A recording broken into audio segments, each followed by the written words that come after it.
Okay, let's continue our discussion. So this time, we will be having the engineering careers. Ayan. So malay ninyo, makaisip kayo ng maisip pa ninyo na baka hindi IE talaga ang gusto ninyo, baka other field ng engineering ang gusto ninyo. Okay? So, let's have the first one, which is the aerospace and aeronautical engineering. Okay? So, kaya lang mga anak, hindi lahat ng colleges and universities sa bansa natin nag-o-offer ng mga other engineering fields na babanggitin ko ngayon ha. And hindi rin ako sure anong mga universities and colleges ang nag-o-offer ng ganitong klaseng engineering field. Okay? So, yung aerospace and aeronautical engineering, so, uh, magkaiba si aerospace engineering kay astronautical engineering. Okay? Magkaiba sila. Si aerospace mostly encompasses sa Earth's atmosphere, okay? Inside Earth's atmosphere. Then si astronautical, yun naman yung outside Earth's atmosphere. Focusing both on design, development, testing, and operation of aircraft and spacecraft. Ayan ha, so it's more on aircraft at saka spacecraft. Okay? So, yung mga aeronautical engineering, commonly they deals with things like airplanes, helicopters, ganyan. Pero yung mga aerospace engineering, they covers both aircraft and space engineering. Okay? Such as yung mga satellites natin at saka yung mga rockets. So, yun yung kasama sa scope ng aerospace and aeronautical. So, commonly, ano ba ang ginagawa ng isang aerospace engineers? Okay? So, commonly, they develop, design, test, and oversee the manufacturing of aircraft, spacecraft, and associated components and system. So, they apply principles from various engineering disciplines katulad ng aerodynamics, propulsion, material science, okay, avionics, guidance, navigation, and control. So, yan ha. So, yun yung parang trabaho nila. Okay? So, commonly, saan sila nagtatrabaho? Siyempre, sa mga aviation, yung mga commercial at saka military aircraft, defense ng isang bansa, 'di ba? Developing military and civilian defense systems. Okay? Tapos pwede din sila sa space exploration. So in short mga anak, commonly mga aerospace at saka yung mga aeronautical engineering, pwede silang magtrabaho sa NASA. Yan, okay? Kaya lang syempre NASA na 'yon. Medyo mahirap makapasok doon pero if you really have naman the tawag dito, if you really have naman the ability, the talent, the skills, syempre, 'di ba? Marami din naman mga Pilipino ang nagtatrabaho sa NASA. Okay? Then let's have architectural engineering. Sa RTU ang meron lang tayo BS Architecture. Pero wala tayong architectural engineering. Okay? Hindi ko lang sure class ha kung anong school ang nag-o-offer nito. Okay? So, saan ba nakafocus ang architectural engineering? So, nakafocus to sa designing, constructing building systems, kasama yung structural, mechanical, electrical, at saka plumbing systems. Ayan, kasama yun doon ha. So, hindi lang siya naka-focus sa design, pero kung titignan natin, naka-focus na siya sa kabuuan, 'di ba? Sa kabuuan ng itinatayong isang infrastructure, okay? Ah sila din yung nag-e-ensure na yung building are safe, functional, sustainable at maganda. Ayan ha. So hindi lang sustainable, hindi lang functional, dapat syempre maganda din, 'di ba? Iba pa rin yung outer look ng isang building, 'di ba? Kung minsan nga pagka maganda talaga yung building, nakikita natin napapawag pa tayo eh, 'di ba? Okay. So hindi siya or iba siya sa architecture kasi si architecture naka-focus lang siya sa artistic, spatial at saka cultural aspects ng design. Sa architectural engineering ano na siya, parang rolled into one na siya. Parang ganon, okay? So, pero yung mga architectural engineer, nakikipag-collaborate din sila doon sa mga architects. Kasama yun sa trabaho nila. To ensure pa rin na in totality, masusunod pa rin kung ano yung design na dapat para dun sa project. Okay? So, saan commonly or ano commonly ang ginagawa ng mga architectural engineers? So commonly, they are the one designing, building the system, ensure functionality and sustainability nung building, solve technical problems since sila ay engineer, okay? Collaborate with architects, ano pa tiging architectural engineering sila, 'di ba? They also manage construction processes, then conduct building forensic. Ano yung building forensics? Tinitignan kung okay ba yung klase ng lupa na pagtatayuan ng building, okay ba yung mga materials na gagamitin sa pagtayo ng building, okay? Kasi mga anak, sa totoo lang, hindi lahat ng klase ng lupa ay kayang mag-sustain ng isang building lalo na for a longer period of time. Kaya sa totoo lang, meron tayong tinatawag na ah, soil laboratory. Okay? Kumbaga parang halimbawa tayo, 'di ba, nagpapa-test tayo ng dugo para malaman natin kung may problema tayo. So ganun din, yung kumukuha ng sample ng soil, dinadala sa laboratory para makita anong klaseng soil meron yung pagtatayuan ng building. Okay? So doon nakikita kung kaya bang mag-sustain ng isang building. Baka masyadong malambot, something like that. Or baka naman masyadong matigas. Okay? Baka mahirapan. Pagka kasi masyado namang matigas, mahihirapan naman siyang idig or butasin. Pagka naman sobrang lambot, baka hindi naman kayang mag-hold ng bigat ng isang building. So kasama 'yon sa doon sa tinatawag natin na building forensics, okay? Then architecture, syempre, naka-focus yan sa artistic, aesthetic, at saka yung parang outer feature ng isang building. Okay?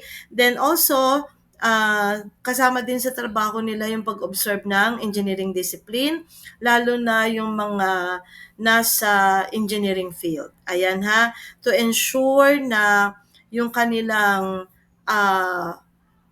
yung kanilang or to ensure na meron silang lisensya at kailangan ay nakapasa sila sa board exam. Ayan, okay? Integration of system at nakafocus din sa technology and sustainability. Ayan. Then next, we have bioengineering. O, ayan mga anak, meron palang bioengineering. So, saan naman to? So, alam natin, it came from the word biology, di ba? So, bioengineering is a discipline that applies principles from engineering, biology, and other sciences to design, create products, processes, or even technologies for biological and medical applications. So commonly class, yung mga bioengineers, they are more on developing solutions ranging from artificial organs, ayan ha, tandaan nyo yun ha, tapos mga medical devices para masustain biomaterials and technologies for food and energy production, addressing complex challenges in health, agriculture, and environment. Ayan, okay? So, hindi lang sila nakafocus sa pag-develop ng mga bagong gamot, 'di ba? Nakafocus din sila para ma-address yung mga complex or yung mga mahihirap na challenges na na-encounter natin in terms of health, not only in health but also in agriculture at saka yung ibang aspect pa ng environment natin na nangangailangan ng application ng biology. Okay? So, key aspects of bioengineering. So, interdisciplinary nature. So, bioengineering blends knowledge from various engineering disciplines such as electrical, chemical, at saka mechanical with the knowledge in life sciences, material science, and computer science. Kasi mas mabilis na mag-aral ngayon kung marunong sa computer. Okay? Then, naka-focus din sila sa problem solving. Ayan. So, the core goal is to apply engineering principles to biological system to solve problems, improve care, and create beneficial technologies. So example ng mga bioengineering applications natin, we have yung medical and devices implants, 'di ba? Nauuso na ngayon yung mga implants na 'yan. Yung pagki-create ng mga biomaterials. Okay, ano yung biomaterials? Creation of materials that can be used in the body for tissue engineering, implants, and regenerative medicine. Kaya di ba nauso na ngayon yung mga stem cell, di ba? Pagka daw nagpasaksak ka ng stem cell, nare-repair yung cells ng katawan mo. Kaya parang halimbawa, napapabagal niya yung aging or yung pagtanda. And sometimes, sabi I don't know, hindi naman ako nagpa-stem cell. Sabi, nakaka-cure daw din siya ng disease. Ayan, or ng mga diseases. Okay? Then, we also have yung biotechnology. Si biotechnology class, sila yung nagkakandak ng biosynthesis sa mga hayop at saka sa mga halaman. Okay? Paano nila ginagawa yon? Through fermentation. Kaya kung meron tayong bioengineer, meron din tayong biotechnologies. Ayan, okay? Tapos, so ano-ano yung mga career paths na pwedeng tahakin ng isang bioengineer or ng isang biotechnologist. So pwede silang mag-work syempre sa research, 'di ba? Sa mga medical equipment manufacturing, yung mga gumagawa ng mga medical equipment, pwede sila doon. Sa healthcare system, at saka sa mga various agricultural and environmental industries since sila ay may kinalaman naman sa biology. Okay? Next, we have the ceramic engineering. Ano naman ito? So, ceramic engineering is the field of designing, developing, and manufacturing inorganic, non-metallic materials and products. So, remember pag sinabi nating inorganic, yan yung mga nanggagaling sa mga non-living things na materials. Pagka kasi organic, galing yon sa mga living things materials. Okay? So, commonly, ina-applyan natin or nila ito ng principles ng chemistry, ng physics, okay? And they are specialized in creating high-tech applications such as yun sa electronics, again sa medicine, sa aerospace, at saka sa construction. Paano nila ginagawa yon? By manipulating materials at an atomic level. Ayan, okay? So, ano ba ang ginagawa ng mga ceramic engineers? So, syempre, they have, they are into material design and development. Sila yung nagde-determine ng properties ng materials such as heat resistance ng materials, strength, at saka yung corrosion resistance. Diba yung corrosion, yung example sa metal, hindi ba mabilis mga lawang, yung mga ganon. So, yun yung tinitingnan ng mga ceramic engineers. Okay? So, commonly, kaya nilang magkaroon ng or ma-develop or ma-adjust yung atomic structure ng isang material. Okay? So, hindi lang sila concerned sa ceramic lang. Kasi pag sinabi natin ceramic, alam natin isa yan sa mga klase ng materials na let's say ginagawang baso, plato, mga ganon. Pero hindi. It's more also on analyzing the materials na ginagamit sa paggawa ng isang produkto. Okay? Then also we have, involved din sila sa manufacturing processes.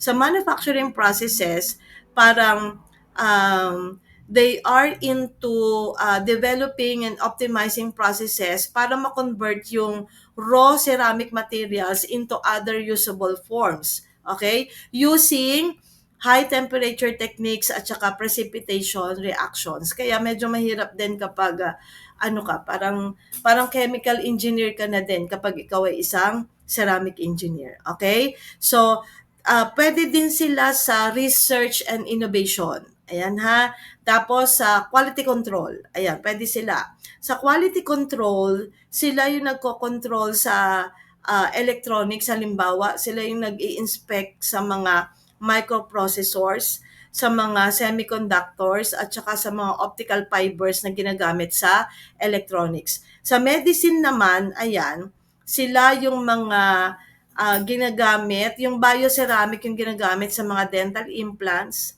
yung mga joint replacement, at saka yung mga drug delivery systems. Ayan, okay? Sa aerospace naman, ginagamit natin yung knowledge sa ceramic engineering for determining heat resistance coating sa mga space vehicles at saka doon sa mga component ng mga aircraft engine natin.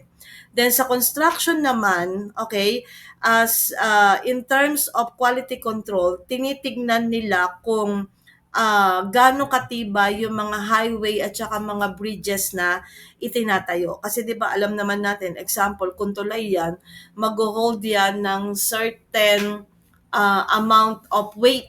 Kailangan kayang i-hold ng bridge yon. So, isa yung mga ceramic engineers natin sa nag-undergo ng quality control nun. Okay? Sa energy naman, ang kina-quality control nila, example, yung mga components ng mga solar panels. Yan, example yon ha.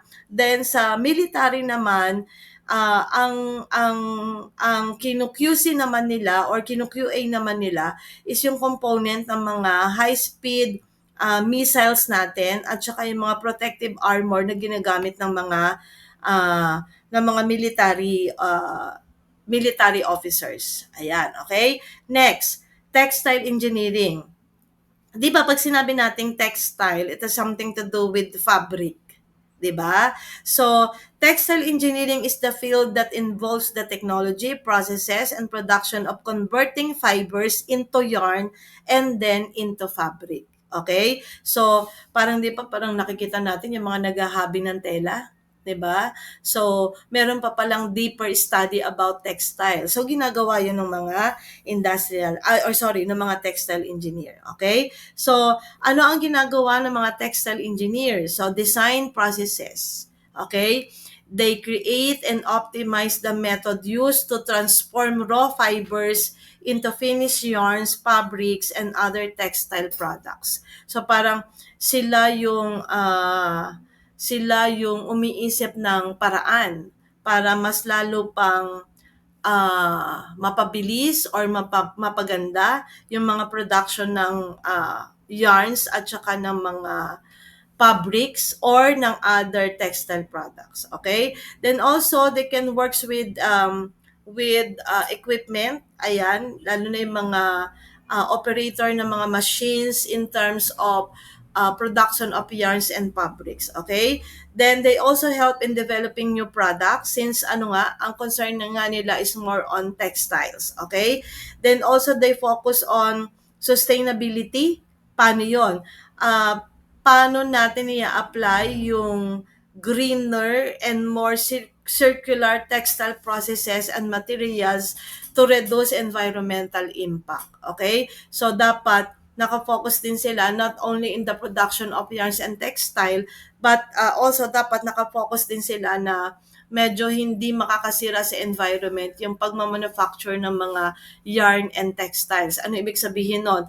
Huwag masyadong abusuhin yung mga raw materials na ginagamit sa paggawa ng textiles. Okay? Then, dito mga anak, ano yung mga career opportunities na pwedeng pasukan ng isang textile engineer? Dahil ito ay tungkol sa tela, pwede silang pumasok sa fashion and apparel. Ayan. Pwede silang pumasok sa designing and producing clothing and textiles for fashion.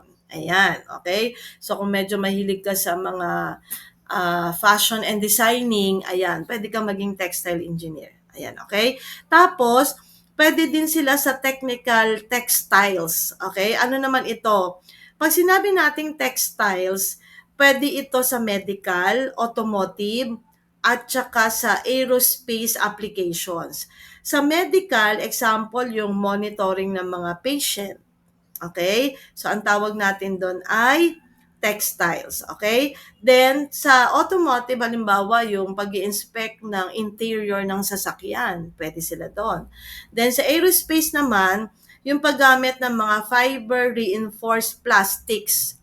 Okay? Sa paggawa ng mga ng mga aircrafts at saka yung mga spacecrafts na ginagamit sa aeronautical at saka aerospace field. Okay? Then syempre pwede din sila sa research and development, pwede din sila sa production and manufacturing. Kaya lang syempre since they are focusing more on textile. Siyempre, yung sa production and managing, sa ano lang din sila, sa textile production lines and equipment. Okay, so kumbaga, kung hindi din involved ang textile or fabric sa manufacturing, parang hindi din sila masyadong angkop. Pero kung ang production is more on using of fabrics, yarns, ayan, pwedeng pumasok din yung mga textile engineers natin. Okay? Then, pwede din silang maging quality controller. Okay? Kaya lang syempre, dahil nga nakafocus lang sila sa textile, so they are ensuring the strict quality standards of yarns and fabrics in manufacturing products. Ayan. Let's have now our course, which is industrial engineering.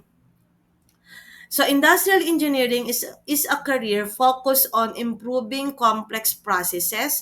Complex mga anak, so ibig sabihin medyo mahihirap na parte ng production, okay? Systems and organizations by applying engineering, mathematical, and management principle to optimize integration of people, materials, information, equipment, and energy. So remember class halimbawa magtatrabaho ka sa isang production, hindi lang yung production mismo ang kasama sa trabaho mo. Lahat ng aspects na kasama sa production, kasama yon sa aasikasuhin mo bilang isang IE. Okay? So, dapat marunong kang mag-integrate ng tao, yung mga tao na involved sa production, yung materials na gagamitin sa production, yung information para masunod yung production process, okay? Yung equipment na gagamitin sa production, and of course, yung amount of energy na gagamitin sa production. Lahat iyon ay trabaho ng isang industrial engineer, okay? And also, dito class, hindi lang yung production mismo ang binabantayan natin, as well as we should also monitor to in achieving the objective to increase efficiency, to increase productivity, to promote quality, while reducing cost, waste, and overall inefficiency in diverse sectors like manufacturing, healthcare, and logistics. Okay? So halimbawa, naka-assign tayo sa production, hindi lang dapat nakafocus tayo uh, sa totality ng aspeto or different aspects in production, pero dapat nandun pa rin ang isip natin sa objective natin na makapag-reduce ng waste, ma-maximize yung raw materials, at mabawasan yung reject na ipoproduce. Kasi yun naman talaga ang trabaho ng isang industrial engineer, especially if we are assigned in production. Ngayon, hindi lang naman tayo sa production pwedeng magtrabaho, pwede din tayo sa healthcare, at pwede din tayo sa logistic.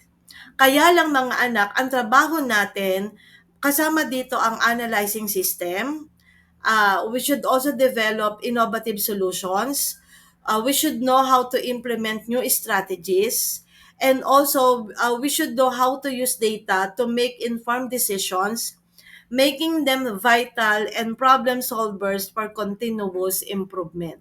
Kaya sa totoo lang class, malawak ang sakop ng isang industrial engineer. Sa totoo lang, napakaganda ng kurso na ito. It's because it will give us opportunities kung saan madidevelop talaga yung deeper analyzation natin sa mga bagay na alam natin ay makakatulong sa improvement ng buhay ng tao. Okay? So, ano ba ang ginagawa ng isang industrial engineer? Una, analyze system. Okay? Ano ang ginagawa kapag nag-a-analyze ng system? We review production schedules, we review process flows, and also we review operational data to understand how system currently function. Okay? Para maintindihan natin kung nakakasunod ba yung nasusunod ba yung system na dapat nating sundan. Okay? We should know also how to optimize processes. Pag sinabi nating optimize, we're looking into bigger picture. Sabi nga natin kanina doon sa unang lesson.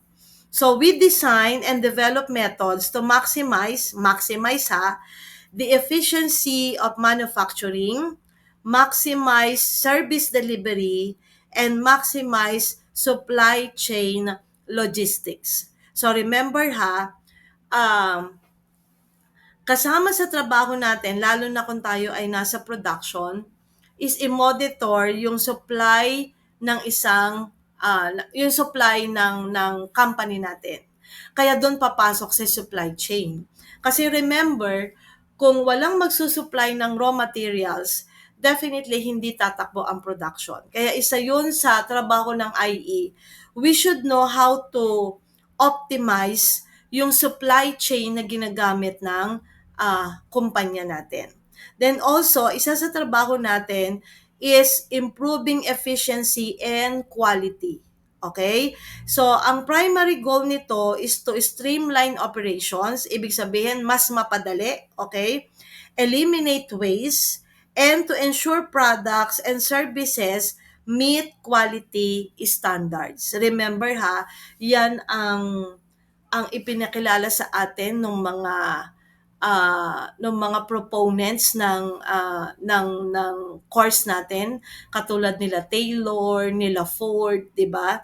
Na we should always think of quality kasi yun ang tinitingnan ng mga customers na tumatangkilik sa organization natin. Okay?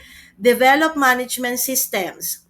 So, we are into create control system to improve financial planning, cost analysis, and coordination between departments. So makikita ninyo, napakalawak ng trabaho natin, 'di ba?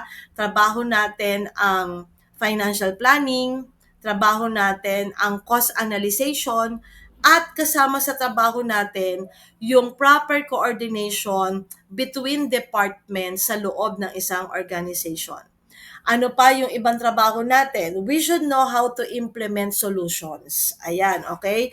Kasi parang we are the problem solver pagka nasa field tayo, okay? So they develop and implement innovative solutions to complex problems, often using mathematical modeling, data analysis, and simulation. Okay? Kaya mga anak, pagdating ninyo sa mga major subjects, seryosohin ninyo. Okay? Kasi if you really wanted to be a successful industrial engineer someday, it should be, alam mo yung mga different aspects ng trabaho ng isang industrial engineer. So ngayon, kasi hindi pa naman kayo nakapag-practice since kayo ay nag-aaral pa lamang, pero dapat mga anak, pag major subjects ninyo, okay, hindi ko sinasabing i-disregard nyo yung minor subject ninyo ha, pero dapat mag-focus kayo sa mga major subjects ninyo kasi commonly, yung mga major subjects ninyo, yun yung gagamitin ninyo pagdating ninyo sa field. Okay? So, halimbawa, pagdating nyo sa OR or yung operation research na subject natin, doon ninyo madidevelop yung tinatawag natin na mathematical modeling at saka simulation. Yung sa data analysis naman, dapat makinig kayong maigi dun sa subject ninyo na um, analytical analysis for IE, 1 and 2 yun ha, statistics iyon. Kasi yun yung gagamitin ninyo para makapag-analyze kayo ng data. Okay? So, ano-ano naman yung mga skills and knowledge na dapat meron tayo bilang industrial engineer? Una, we should know or we should have engineering principles. So we should know how to apply systematically and analytically the approach to problem solving. Ayan, so dapat talaga mga anak, magaling tayo scientifically and mathematically Kasi hindi tayo magiging magaling na problem solver if we don't have the knowledge scientifically and mathematically. Okay? Then mathematics and data analysis. So using mathematical models and data analysis to evaluate performance and predict outcomes. Remember, isa sa trabaho ng isang IE is yung mag-forecast. Okay? Mag-forecast sa production, mag-forecast ng needs sa market. Okay? Kaya dapat mga anak, marunong tayong mag-analyze ng data, marunong tayong mag-interpret ng mga mathematical models kasi yun ang tutulong sa atin in order for us to understand or in order for us to evaluate performance and to predict outcomes. Okay? Business acumen. Okay? So, pwede din tayo sa business, remember. So, ano yung skills na meron tayo dapat in terms of business? We should understand business operations. Dapat alam natin yung pasikot-sikot sa operation ng isang business or ng business natin mismo. Also, we should have knowledge in financial planning, management principles to drive improvement. Okay? Then sa social sciences naman, we should know how to consider human elements, including ergonomics, kaya may subject tayo ng ergonomics, okay?